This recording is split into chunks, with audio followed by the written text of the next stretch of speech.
When I think of tough products, stuff from Pelican always comes to mind. The Pelican Shield, this thing looks beastly, but I think we can all agree it's not how the case looks that matters, because this tough looking case is terrible for your iPhone. I think. I'm testing 50 cases to find the best 5. This is review number 30 out of 50. Because I'm a reviewer, not an influencer, for the iPhone 17s, my scoring system is based on what the iPhone actually feels when it hits the ground on its corner, on its face, as well as on its camera lump. Each case gets dropped at least 30 times. So when I say it's terrible, it's because I've got the data to back it up.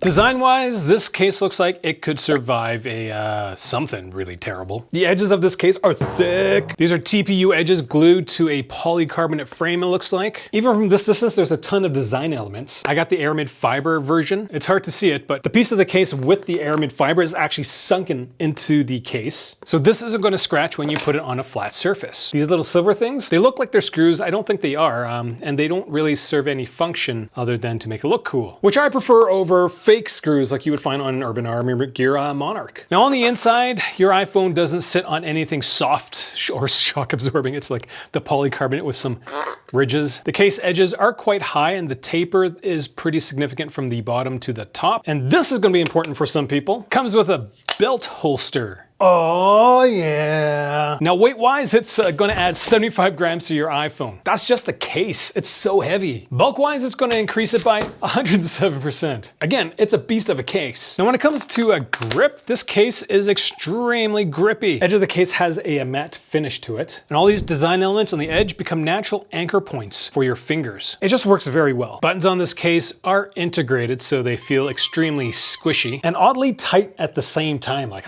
what feels tight and squishy? Like, that doesn't make any sense to me. Despite being a very tough looking case, it exposes the camera control button. Port cutout is covered and will fit my biggest cable. And because there is a port cover, propping up with your pinky is actually quite pleasurable with this case. Screen access on this product is actually very good despite having very high edges. Pelican adds a very gradual slope to the edge, so it doesn't feel like you're running into a speed bump when you're going from left to right. Overall, the look and the design of this product is pretty spectacular, and it should be because it's a premium price product. When it comes to a MagSafe, to pull things off, took 9.3 newtons. To push things off, took 11.3. That's 24% better than average. Now the corners on this case, they are massive, clocking in at 5.8 millimeters. Like, that is so thick. And the back is 3.2 millimeters thick, which is above average as well. There's just a lot of heft there. When it comes to a back rigidity, this thing is kind of crazy because it takes 82 newtons to bend at 8 mils. That's 186% better than average. So massive corners, super stiff back. This is what protective cases are meant to be like, right? Yeah, it's kind of all for show. When it came to corner drops, my iPhone recorded 13.3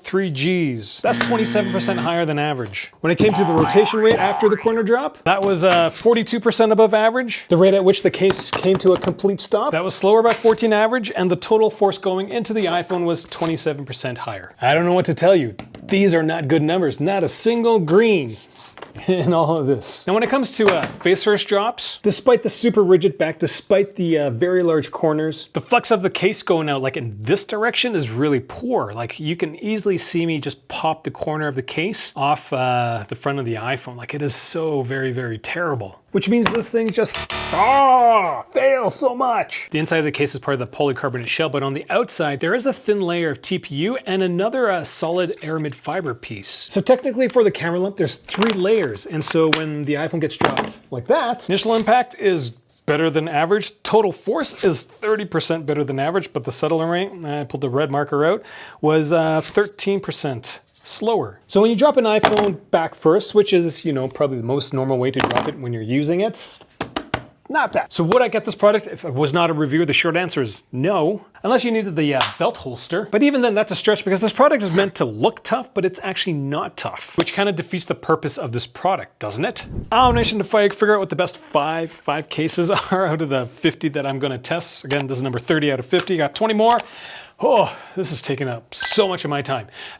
Make sure you hit the subscribe button so that every single time I finish a video, this thing gets released, you get notified. I'm going to upload them as soon as I can, possibly every 9:30 each day in the morning.